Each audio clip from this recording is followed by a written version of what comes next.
The Indianapolis Baptist Temple began in 1950.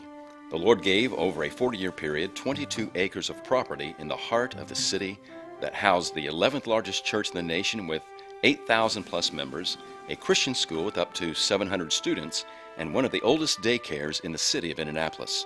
The Indianapolis Baptist Temple's evangelism efforts at home and abroad were greatly effective, and tens of thousands were born again. However, in the late 70s and early 80s, the Lord revealed that the Lord's church had compromised her position as the bride with an unholy alliance with government.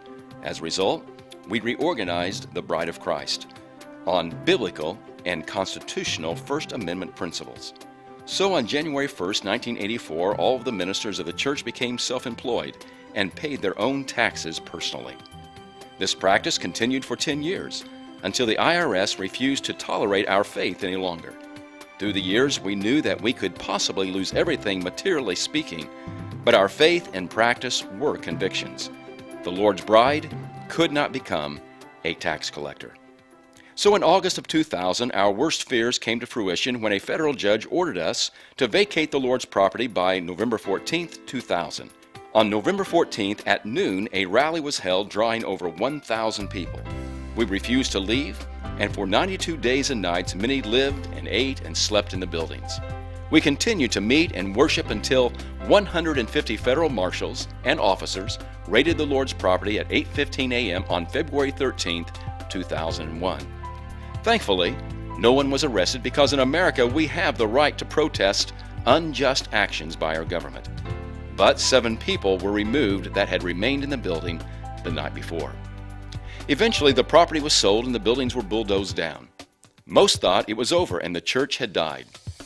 But it is hard for government to destroy a New Testament church. In fact, it is really impossible. For 5.5 years, the members of the Indianapolis Baptist Temple continued to worship in rented facilities, to fulfill their call and ministries, to evangelize at home and abroad, to love the Lord and each other, and to follow Christ as true disciples.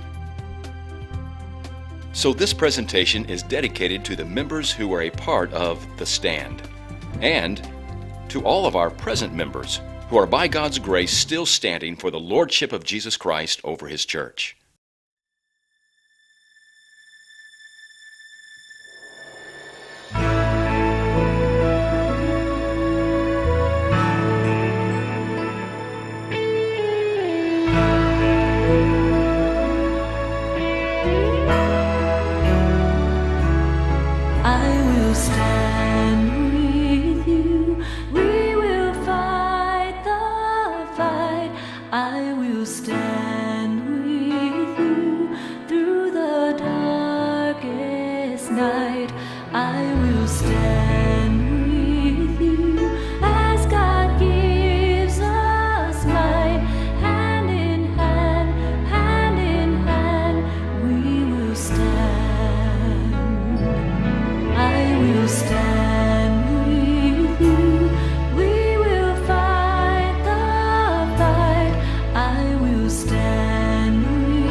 When life overwhelms you and the tears rise in your eyes, and you wish that you could find a place to run away and hide, I'll be there to hold my hand out and to gently lead you home.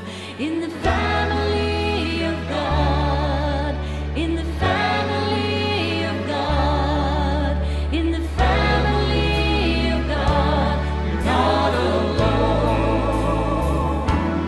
I will stand with you. We will fight the fight.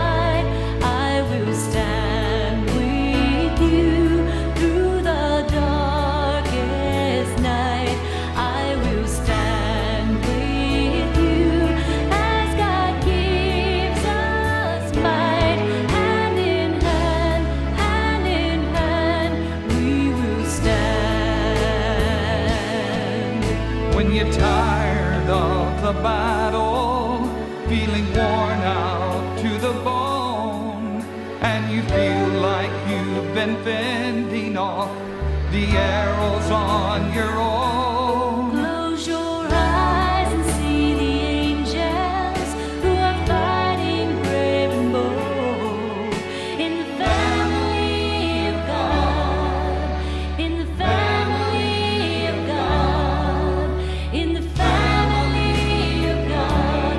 You're not alone. I will stand with you. We will fight the fight. I will stand with you through the darkest night. I will stand with you as God gives us light. Hand in hand, we will stand. I will stand with you. We will fight the fight. I will stand with you through the darkest night. I will stand with you as God gives us light. Hand in hand, we will stand. Hand in hand, we will stand.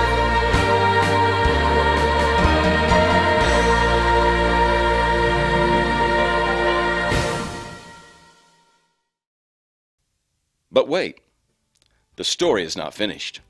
On August 27, 2006, after 15 months of negotiations and 12 months of renovations, over 1,000 people gathered for the first service at the Life Center at Southport, the new home of the Indianapolis Baptist Temple, where the Word is preached, souls are saved, fellowship is sweet, ministries are worked, God is calling, missions is effective, and lives are transformed. As a result, the Indianapolis Baptist Temple is still one of the largest churches in our city today. So do not cry for us, but rejoice with us, for great is our reward in heaven.